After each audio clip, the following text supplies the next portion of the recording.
Hello, friends. Welcome back to Trending. Today is Thursday, October 3rd. It's about 9:45 as we're recording. Joe, it's October, man. It is. Happy October to you. Happy October. It's also Church Work Appreciation Month. Yes.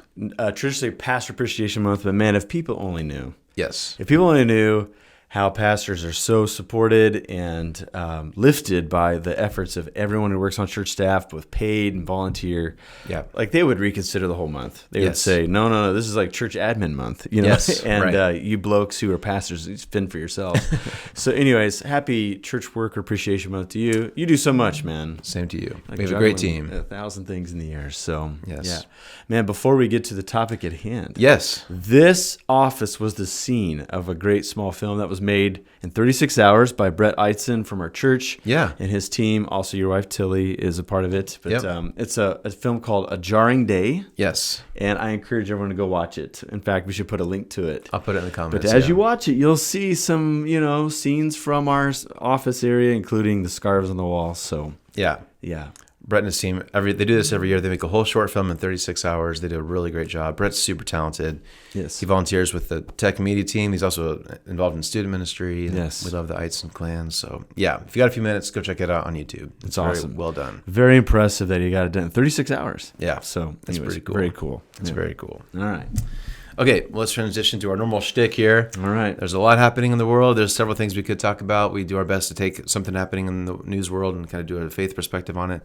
So, again, lots happening. But I thought it was kind of interesting this week. There are two people, unfortunately, who passed away on Monday who were kind of sports legends, sports icons. And I think they have kind of different legacies. So I think we could kind of compare and contrast them and talk about that a little bit, see what we can learn from it. Okay. And again, I know we've had kind of a lot of sports stories lately. So for all of you who aren't as into sports as we are, sorry about that. Hang with us. I think there's still something we can learn from the stories, even if you're not super avid into sports. So, Yes. All right. So two greats on Monday passed away. So Pete Rose, Yeah.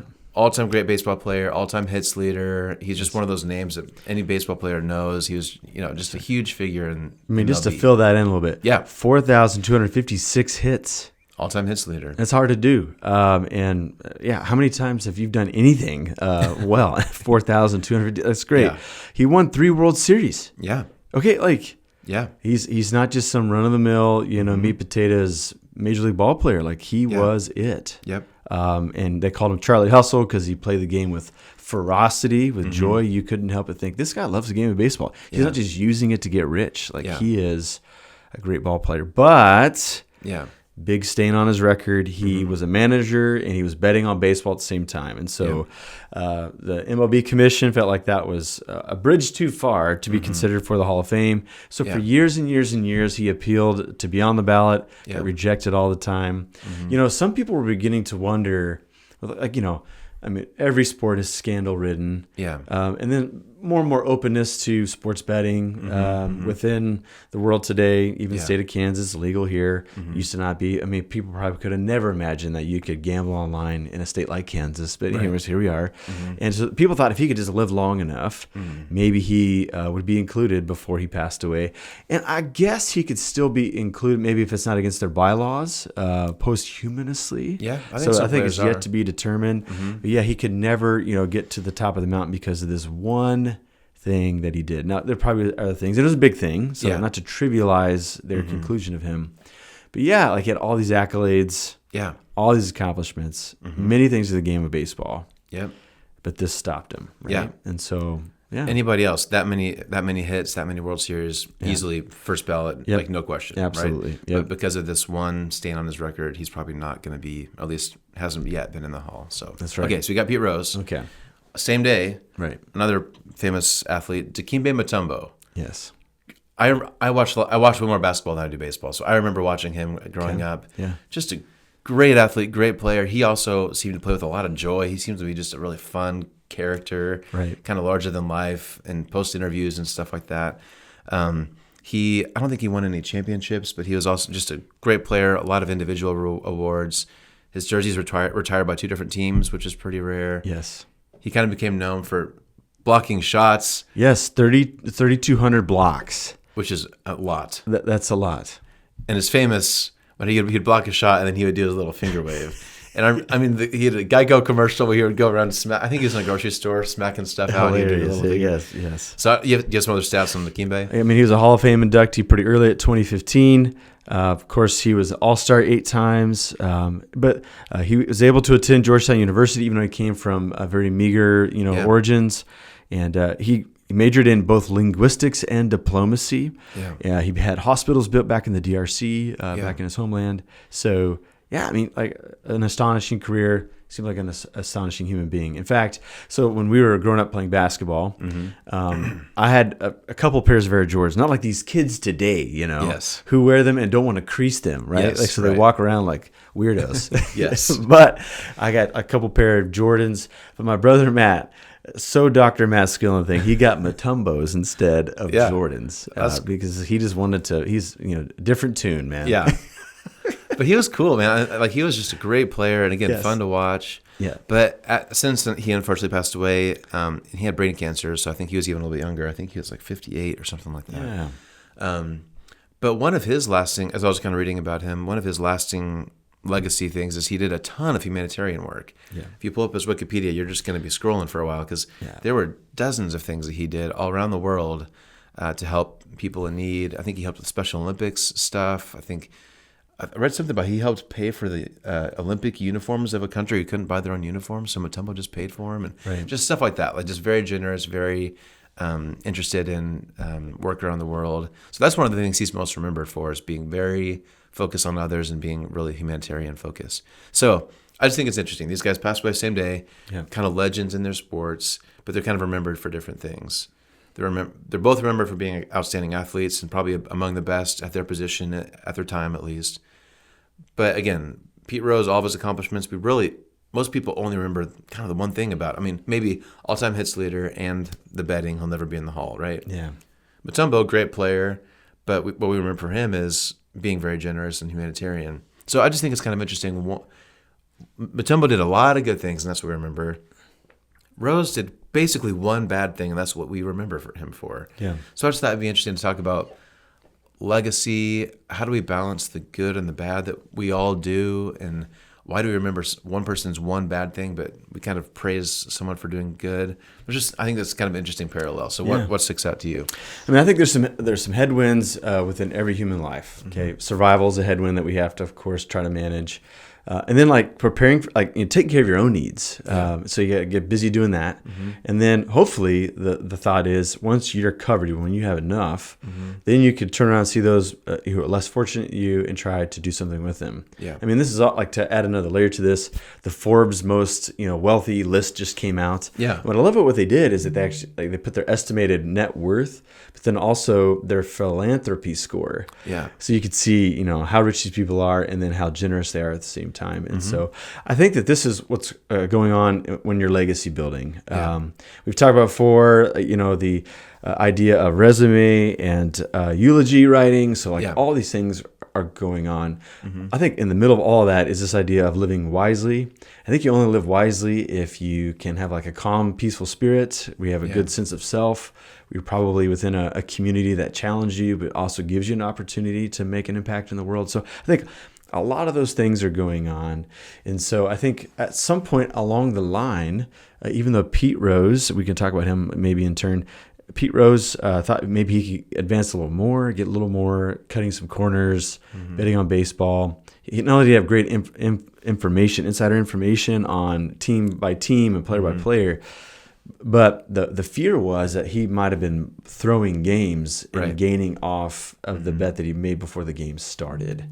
Right. And so obviously cutting corners. And I think what we see as a pattern in every wisdom tradition, I think we see it both in Judaism and Christianity, where the Bible springs from, is that if you cut too many corners, you end up going in a circle. And that circle is like a spiral downwards. And so I think that is probably the moral of the story for Pete Rose and his mistake, is that in order to try to get ahead, whether that was to prepare for my own needs or get more for myself, And then maybe hopefully turn around and give to others. We don't know exactly what his giving quotient was. He didn't seem to do it like in the honest terms. Yeah. And because of that, that's maybe why we look so downcast upon his life, because you begin to question everything then, right? From this one biggie. Like, did he cut corners in other ways? It didn't seem like it, but I think that it begins to kind of color the rest of your life. And I think that's what is maybe the cautionary tale of all of it is you can have one or two events in your life shade everything else that you've done. And since we only know, maybe an inch deep about a lot of people, if that inch deep content is they were honest people of integrity, they worked hard and they had joy and all those things, then we assume the rest of the depth of who they are, the iceberg, everything under the water level is probably colored with that as well. Right. But if the inch is full of like controversy, maybe anger outbursts, all the things that the Bible warns about, then we assume that everything hidden underneath is probably shaded and colored by that as well. So I think that's going on in this legacy, building dynamic that we have in our human experience. Yeah, it's tricky because I think whether we talk about characters in the Bible or characters just from history, every human's complicated, all right? We all do good and bad things, and it's just interesting what things kind of stick and we get remembered for, and things that maybe we choose to kind of brush aside so we can remember the good things. Or if we don't like the person, we don't focus on the good things they did, but we really like to bring up the bad things they've done. I think that's true definitely in American history, world history, but I think it's true in the Bible too. Yeah. There's a lot of characters we don't know a whole lot about, and we remember them either for one really good thing or one really bad thing. Yes. And they're forever branded either good or bad because of one instance. So I think we talked before, and there's kind of a few examples of that through Scripture. Which character kind of pops to your mind? Yeah, I think there's many, and like I think there are certain agendas in the Scripture text. Oh, that's not a dirty word, but every writer has got a point they're trying to make, right? Yeah. And so biblical writers are human; they're doing the same thing. And so before we turn on the camera, we just talked about how Noah after the flood, he's got, some things happen, and he's so disparaging towards a grandson of his, which kind of leads to the people of Israel thinking disparagingly about all the descendants of that one person. And so you can imagine a kid, who's got the courage, 8-year-old, 9-year-old kid, later in Israel's history going, why do we despise these people? Well, let me tell you a story about Noah and the flood. And so they've got a story now to look at a whole group of people, unfortunately. David is someone that we're told to admire. I think that Old Testament wants people to admire David and his lineage. And so, unfortunately, people who rival David at times are looked down so disparagingly. I mean, King Saul only made one big mistake. It was a command of God that he broke, and so we can't take that lightly, but it was really one thing. And you put David in a split screen next to him. I mean, David did some pretty nasty things, but he's forgiven while Saul is not forgiven, right? And so we've got some of those textual issues to deal with. The one that you brought to mind, I think it's a good one, is every disciple of Jesus seemed to have some issues, very complicated characters. I love how The Chosen is teasing out some of these things, both the good things about them and the challenging things about them. But I think if you said this, like, I think if we looked at the original 12, and imagine like what one character do we think so negatively about? I think we might say it about Peter, always putting his foot in his mouth and stuff like that. Yeah. But I think we think of doubting Thomas. I mean, his name, his household name is kind of like a low moment of his experience with Jesus. Right. So at the end of John's gospel, it's very clear, all these disciples have seen Jesus and they're telling Thomas these tales, and he's like, I don't know, man, I'm checking the math on this, and I've got to be able to like really see and like have the same experience. I'm not going to just take your guys' word for it. I've played cards with you guys, maybe. And so like Jesus shows up, and so we color him as the doubter forever and ever and ever. Right. But like there's probably wonderful things about Thomas before, and tradition certainly has some wonderful things after about who Thomas was. So I kind of pulled up just some high level of Thomas, what he was before. According to tradition, and this is something that was passed down and kind of corroborated by several early church sources, he was a missionary to India. So like he actually carried his faith to a distant land. He even suffered for his faith there, experienced martyrdom. We think around AD 72, he was killed by spears, like several spears thrown at him and stuff like that. And then there's actually a tomb that you and I could take a pilgrimage there. Yeah. And there's still kind of a tradition, a lineage of Thomas there. So did he have a low moment? Absolutely. Was he able to build from that?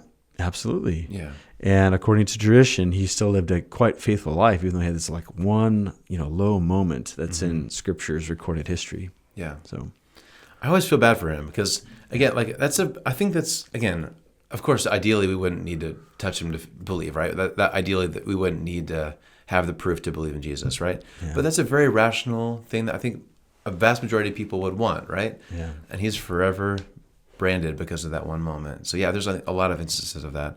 I'm reminded of, there's the lyric in Hamilton, we have no choice who lives, who dies, who tells our story, right? Yeah. Because who chooses what stories to tell about our lives down the road? We have no choice about that, right? Yeah. All of us have good and bad, and so legacy is a tricky thing. So I think it's an interesting thing for us to think about. So as we kind of begin to think about like us now, again, we don't really have a whole lot of control about what other people say about us. We're doing our best to live good lives, but we make mistakes. So how can we, again, I hate to kind of put it this way, but how can we kind of end up more on the Dikembe side more than the Pete Rose side? Or do we just need to be careful about how we judge others and be too quick to put one good or bad thing on others? Or what's some takeaways we can Yeah, I would hold to both of those. I think both of those are in play, and like maybe think that so manage what we can manage. Like I guess serenity like would be something to call for here in regards to what we think people will say about us. Mm-hmm.